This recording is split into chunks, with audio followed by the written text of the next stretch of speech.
yang saya bakal share adalah how to listen as a body. Tapi kan personal, kita mau bicara as a body, sebagai tubuh. Tapi saya cerita dulu. Satu kali saya lagi jalan. Waktu itu saya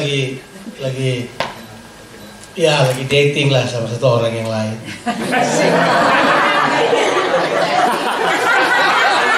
Zaman dahulu kala.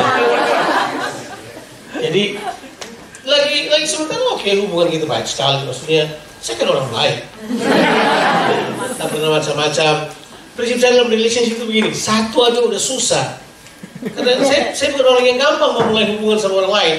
Jadi saya selalu kalau punya hubungan, saya pelihara baik-baik itu hubungan. I will actually nurture the relationship because it's not easy to build relationship. Saya pikir playboy itu sangat bodoh atau sangat pintar, itu aja. Dia bodoh banget, dia pikir dia bisa manage semua relationship, or dia terlalu pintar untuk kemudian bisa atur semuanya dengan baik.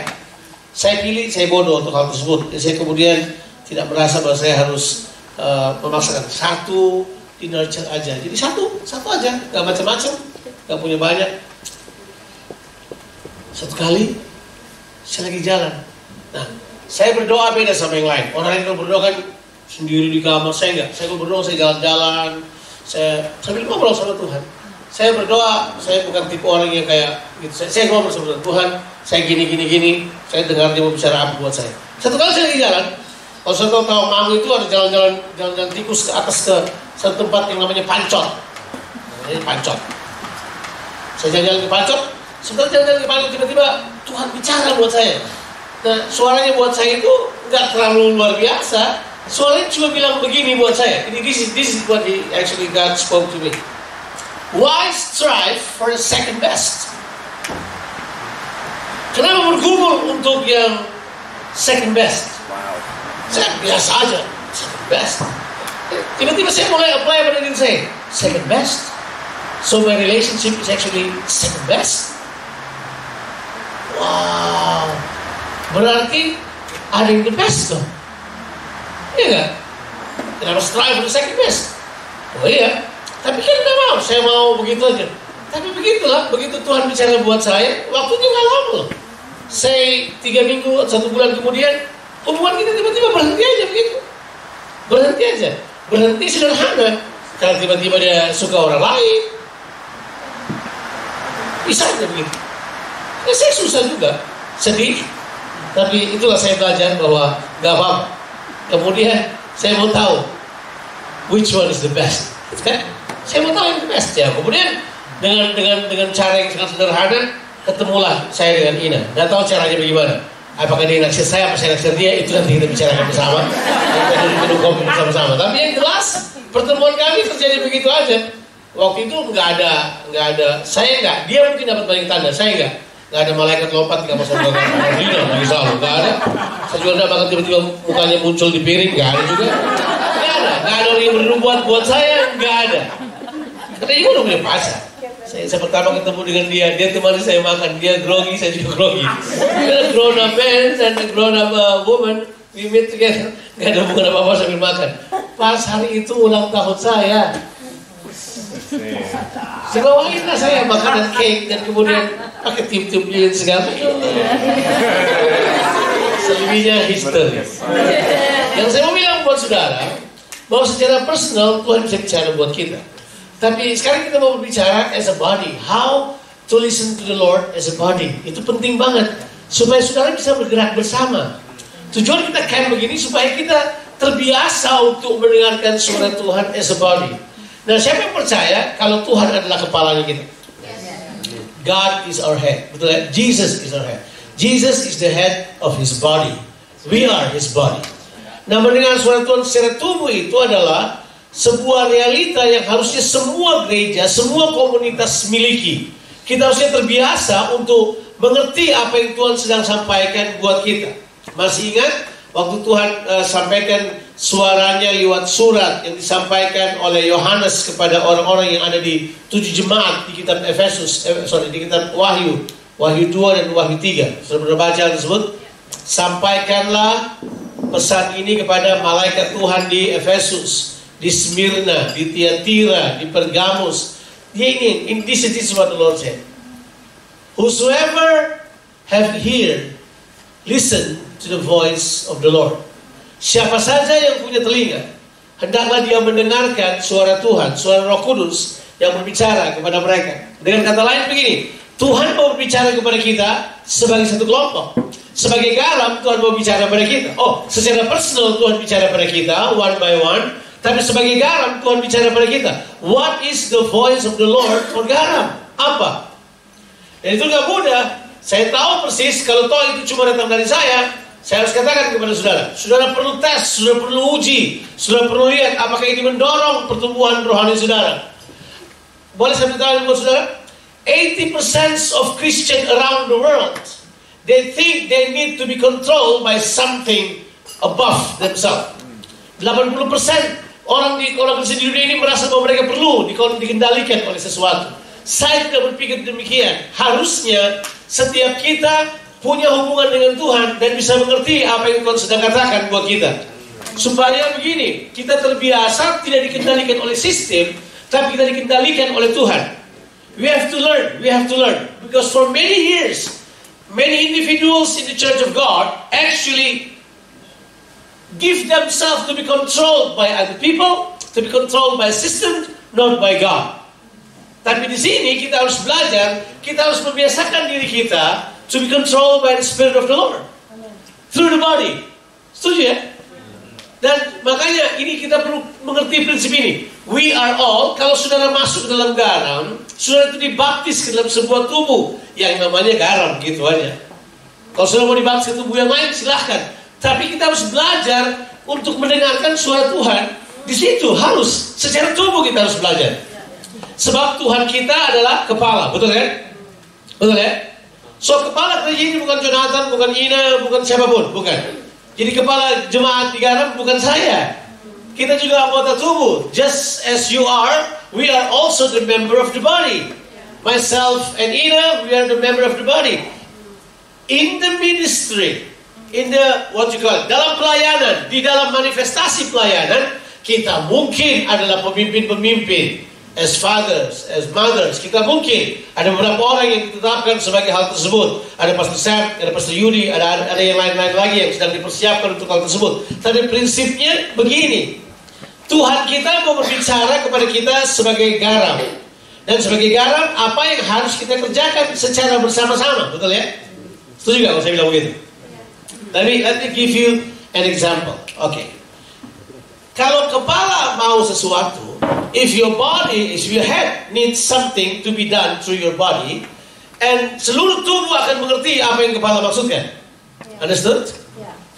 Get it? Yeah. Misalnya, saya lapar. Lapar itu, hungry, kita pikir cuma urusan perut. Tapi kan enggak. Seluruh tubuh mengetahui, I am hungry. Setuju kan? Yeah. But only certain body parts that actually move to do something.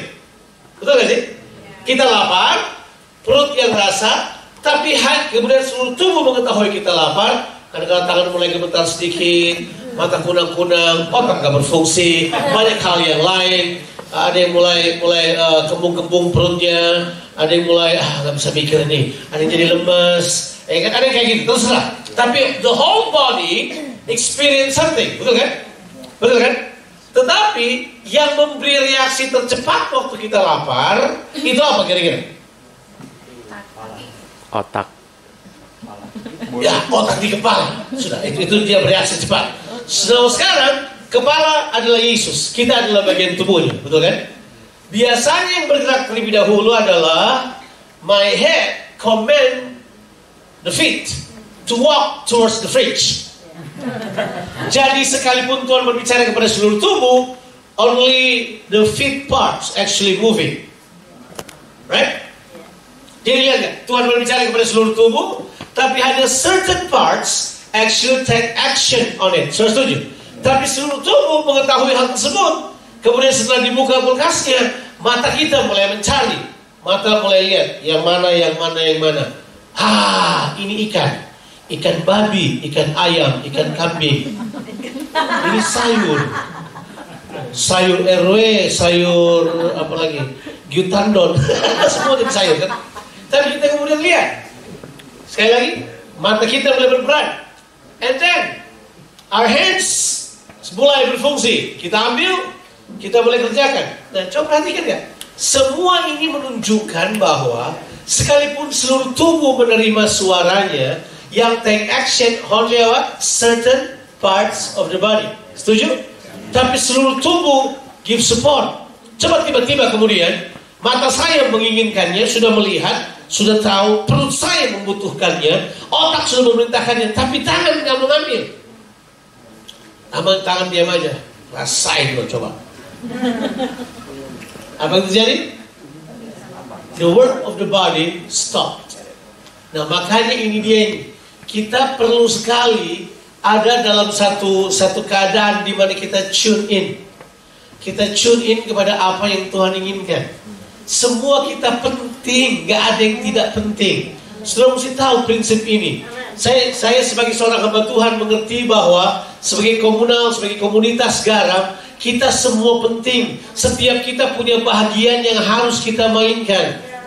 Day by day, kalau saya sedang berdoa buat saudara-saudara sekalian, saya selalu ingat beberapa orang yang mereka kelihatannya biasa-biasa aja, tapi mereka perannya luar biasa banget.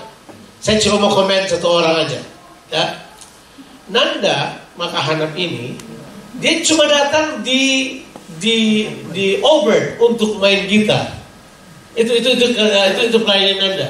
Dan ada banyak orang barangkali yang saya sebut dia, kecuali Stella kadang-kadang sendiri di situ. Ya, Stella. Tapi do you understand that Nanda week in week out every Saturday morning Nanda datang untuk main gitar. Nah, sekarang kita sudah diperlengkapi di Auburn, sekarang ada Stella Darmoko. Jadi 2 Stella yang saya melayani di sana. Stella Darmoko dan Stella Suseno. Dia memang Suseno. Suseno itu nama untuk orang Ambon udah bagus banget kan. Stella Suseno. Seno. Jadi kalau orang Suseno dia itu berarti sudah mirip-mirip. Itu bahasa Ambon. Ini baik, Suseno ini bagus. Bahasa Jawa kan. Ya. Untuk orang Jawa. Nah, coba saudara bayangkan. Dia sekarang saya berdoa, saya selalu ingat bahwa orang itu luar biasa banget. Saya kalau berdoa, saya ingat istrinya Johan, Eva. Week in, week out, mereka kerjakan tugas-tugas yang kelihatannya tidak ada yang tahu, nggak ada yang pernah komen mereka. Kalau di Point Cook, like everyone terlibat, saya bisa bayangkan nggak? Kita harusnya mengerti posisi kita dan dengan sukacita kita mengerjakan hal tersebut. Kita jangan cuma berkata ini, dia nggak bikin apa-apa, enggak. Barangkali, tapi gini, hey, kita perlu coba saya tanya pada saudara, ini hidung bikin apa sih? Coba, paling banyak bikin apa? Kan cuma ditempel situ, ini situ saja. Kan kalau cuma bentuknya mau panjang atau mau pendek kan gak ada urusan kan. Yang mencium lubangnya, coba tutup lubangnya, bisa tiup. Mana lebih penting, hidungnya atau lubangnya? Ya, dua-dua penting kan. Tapi sudah bikin nomor ini tuh kapan? Sekarang ada yang kasih panjang, ada yang kasih pendek, ke Korea gitu, bisa bikin macam-macam. My point is very clear. Mendengar sebagai satu tubuh adalah sebuah ajakan Roh Kudus kepada kita untuk take part, untuk mengambil bahagian.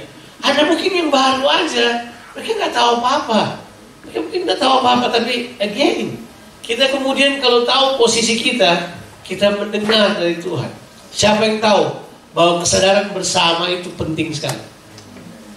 Ini yang kita kurang. Saya sekarang honest time. Kita kurang. Kita bagi 3 tempat. 1 di Auburn, 1 di City, 1 di Point Cook. Kita harus terbiasa blend. Tapi sekarang ini kita nggak terbiasa blend. East sendiri, City sendiri, Point Cook sendiri. As a body, kita harusnya kembangkan kesadaran bersama. Supaya kemudian kita bisa mendengar bersama. Supaya kemudian kita bisa semakin kuat mengerjakan sesuatu bersama. Ini panitianya dari mana? Panitianya dari East, biar aja East. Panitianya dari Point Cook. Panitia dari situ, ya biarlah anak muda itu. Kita kan bisa begitu. As a body, kita harus punya kesadaran supaya kita kemudian datang kepada Tuhan secara bersama. We need this. Kita harus ambil itu dan masukkan dalam diri kita. Saya rasa ini suara Tuhan buat kita, supaya kita kemudian bisa move as a whole body. Tempat kita bisa berbeda-beda kan? Tahu nggak saudara? Jarak paling jauh di tubuh kita antara mana? Kaki. Ya, paling jauh di ujung sikut saudara. Paling jauh. Dari hidung saudara, coba cium ujung sikut itu bisa. Kalau ada yang bisa, berarti saudara anggota sirkus daripada. So, coba kalau bisa cium, tolong beritahu buat saya. Coba, kita mau putar-putar kemana nggak bisa? Kita bisa. Coba aja. Kalau ada yang bisa, tolong lapor buat saya. Itu kan jauh banget. Kita nggak bisa dapat hal tersebut. Men, Om Ben, coba lagi Om Ben, coba Om Ben. Susah Om Ben. Saya sudah coba tapi susah. Coba aja. Mungkin sudah perlu salto sedikit baru kemudian lakukan. Many parts of ours is actually far away. Kita sadar. Tidak ada orang juga yang bisa langsung sedekat yang kita harapkan. Tidak ada kesatuan yang kemudian bisa blend begitu rupa. Tapi ini dia yang kita perlu mengerti. To listen to God's voice as a body, we need to be united. We need to be united. Saya bilang, one part of the body refuse to be united, dia tolak untuk menjadi satu, then you know what happens? It doesn't work. Tidak bisa bergerak. There is no movement. Kalau ada sesuatu yang kemudian terhambat pergerakannya, kita harus kembali bertanya kepada diri kita, how far have we as a body united? How far? Sejauh mana? Mungkin kita tidak berani untuk katakan hal ini, tapi sebagai sebutlah father in the house, sebagai seorang yang ada Tuhan taruh di atas saudara, sebagai orang-orang yang akan melayani kehidupan saudara, yuk kita putuskan bahwa gini, to listen to God's voice, kita perlu belajar untuk secara bersama-sama. Itu makanya begini, selalulah terbiasa kita untuk membangun hubungan satu sama lain. Ini kesatuan tidak dapat terjadi kecuali diusahakan.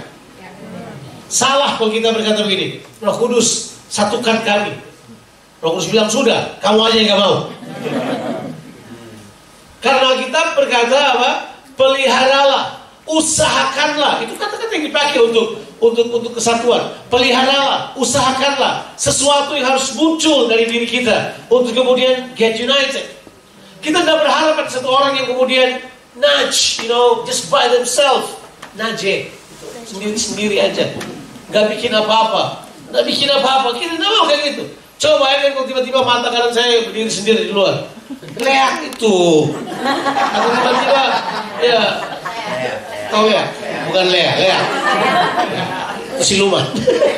Kita nggak bisa. We need to actually, ini dia ini, punya effort, ada upaya. Effort itu perlu kita bangun, ambil waktu, kita perlu bangun. Kalau kita semua kemudian cuek-cuek aja, berbahaya. Sekarang poin saya yang kedua. Sebagai hamba Tuhan, saya sudah janji pada Tuhan, saya harus membawa saudara pada sebuah tingkat kehidupan di mana saudara dapat berjalan langsung bersama dengan Tuhan. Apa yang isi saya katakan tadi benar. Saya mau supaya Tuhan, kami berdoa mau supaya Tuhan dapat berbicara langsung dalam kehidupan saudara, supaya Tuhan punya direct akses dalam kehidupan saudara. Tuhan bisa tuntun kehidupan saudara. Tuhan pun hargai kehendak bebas saudara. Hamba Tuhan harusnya juga hargai kehendak bebas saudara. Betul nggak? Tuhan aja hargai, masa hamba Tuhan tidak? I will not take the situation bahwa ada saya sebagai seorang pemimpin kemudian harus kendalikan kehidupan saudara. That is not. Itu bukan tujuan saya. Saya tidak mau lakukan hal tersebut. Tahu nggak? Saya membaca sebuah artikel dalam perjalanan pulang dari Indonesia. Itu bilangnya begini, bahwa banyak hamba Tuhan mempergunakan ketergantungan jemaatnya kepada hambanya, kepada hamba Tuhan tersebut untuk kepentingan pribadi. Dan we will not do that. Kita tidak akan menggunakan ketergantungan itu untuk kemudian. Nah, bukan berarti, Pak Donato memang suka pergi-pergi. Bukan, that is not my question. Bukan itu yang saya coba bikin buat saudara. Tapi yang saya maksudkan adalah kita mau melatih saudara supaya saudara bisa sampai pada sebuah titik di mana saudara dapat berfungsi seperti kehendak Tuhan. Supaya nanti kita bukan lagi hanya seorang pemimpin, enggak. Kita semua bakal menjadi rekan sekerja dalam kerajaan Allah. Kita semua akan bekerja bersama melakukan kehendak Tuhan. I've seen in my vision bahwa nanti saya bakal kerja sama dengan saudara. I will work with Rita, I will work with Sam, I will work with semua saudara. Saya akan kerja sama dengan Yudi dan Hana, saya akan kerja sama dengan Chandra dan Didi satu saat. Saya akan kerja sama dengan semua orang. Saya akan kerja sama dengan Deo. I will count you as the co-workers of God. Amen. Ya, kita harus berpikir demikian. Bahwa saudara bukan cuma sekedar anggota jemaat kita, bukan. Saudara bukan cuma sekedar anggota. Ingat, di Garam kita tidak bercerita anggota. Kita bercerita murid Tuhan yang dilatih secara bersama-sama untuk menjadi satu anggota tubuh yang kuat untuk melaksanakan kehendak Tuhan. Di artikel yang saya baca, ada banyak hamba Tuhan yang menggunakan ketergantungan dengan membiarkan mereka untuk tetap bodoh secara rohani. Kalau ada hal yang saya tengking siang dan malam, adalah kebodohan rohani. Ada di Garam. Kita tidak mau. Kebalasan rohani tidak boleh ada. Kita harusnya menjadi orang-orang yang bersemangat untuk melawan hal tersebut. Sebut apa nanti? Saudara kemudian aktif ke gereja, tapi kemudian saudara pilihan-pilihan saudara salah. Cara saudara memandang dunia tidak seperti yang Tuhan inginkan. Cara saudara hidup tidak seperti yang Tuhan mau. Saudara tetap duniawi, saudara tetap kedagingan. Terus kemudian saudara tetap datang ke gereja, saudara menyanyi puji Tuhan. And then kemudian apa yang terjadi? Kita playing church. We don't want to play church. I don't want to play church. Ya. Dan kalau saudara kemudian mendengarkan dari Tuhan sebagai sebuah tubuh, cerita sama kita, kasih tahu. Ya memang ada orang yang terlalu banyak makan kambing malam-malam, besoknya dia mendengar suara Tuhan. Ada juga kayak gitu. Ada juga yang habis dipukul sama pacarnya, besok dia mendengar suara Tuhan. Ada macam-macam orang mendengar suara Tuhan sebagai alasan. Tapi isu utamanya adalah please share what you actually hear from the Lord, so the body will understand, so the body will actually move towards what God wants. Nah, apa yang saya tahu Tuhan mau kita buat sekarang ini selama 1 tahun ke depan adalah kita perlu sinkronisasikan kehidupan kita dengan kehidupan Kristus. So that's what we want. Kita mau hal tersebut. Mengapa tadi diajar bagaimana mendengarkan suara Tuhan? Supaya kemudian semua kita terbiasa mendengarkan suara Tuhan. Nah, in closing di sesi ini, kalau saudara mendengarkan suara Tuhan dan itu kedengaran aneh, ingat, bisa aneh dengan suara Tuhan, bisa aneh. Dan speak, datang kepada para pemimpin, biar kita uji bersama, betul kan? Ya, nggak usah takut. Tiba-tiba dia berkata gini, saya dengar suara Tuhan, apalagi yang masih single kan, oh dia calon saya. Kita ketawa, tapi itu terjadi paling banyak. Selama rekor saya mengajar di Tawangmangu selama 12 tahun, ada 7 cewek yang pernah datang pada saya sambil berkata, Tuhan berbicara, engkaulah suamiku. 7, itu banyak. Banyak tuh 7. Mungkin lebih banyak lagi, tapi yang berani 7 orang yang datang pada saya. Tahu gak? Cenderung saya awal-awal saya jengkel sekali sama mereka. Saya anggap mereka rendah. Tapi setelah saya punya iman mulai bertumbuh, saya sadar, no, they need to be taught. Mereka perlu diajar hal-hal yang benar. Saya kemudian tetap berkawan sama mereka, tetap berusaha tolong buat mereka bahwa enggak. Kalau Tuhan bicara sama kamu, Tuhan juga bicara sama saya. Itu, ya kan? Ada justru yang muda-muda gini,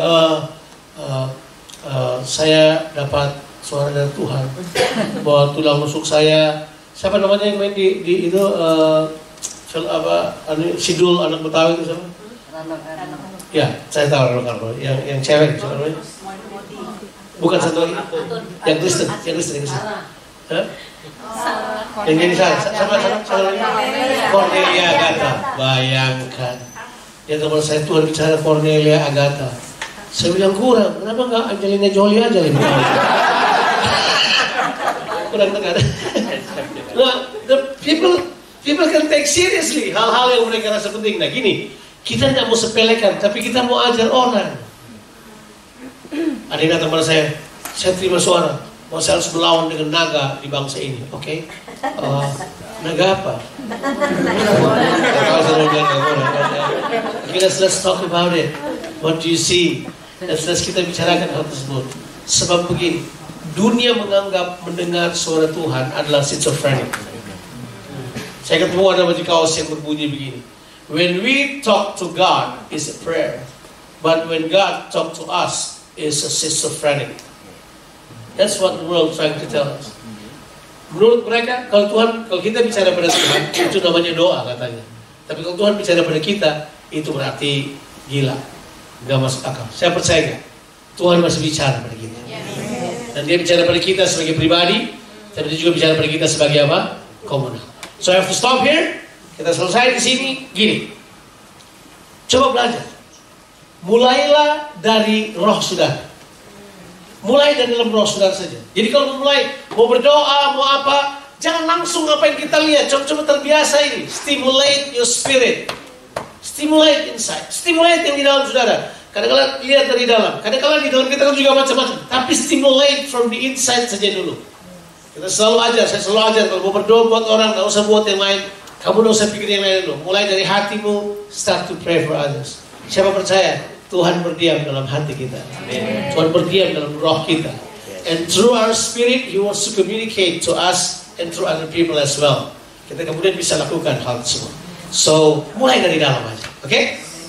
Dengar dari dalam. Kalau memang saudara tipe orang yang mimpi, bolehlah. Dan berarti saudara harus banyak tidur untuk dapat mimpi lebih banyak.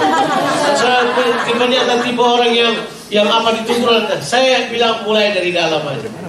I'm a big dreamer though. The big dreamer never sleeps. Karena dia mau bangun dan mau tidur dia tetap mimpi anyway.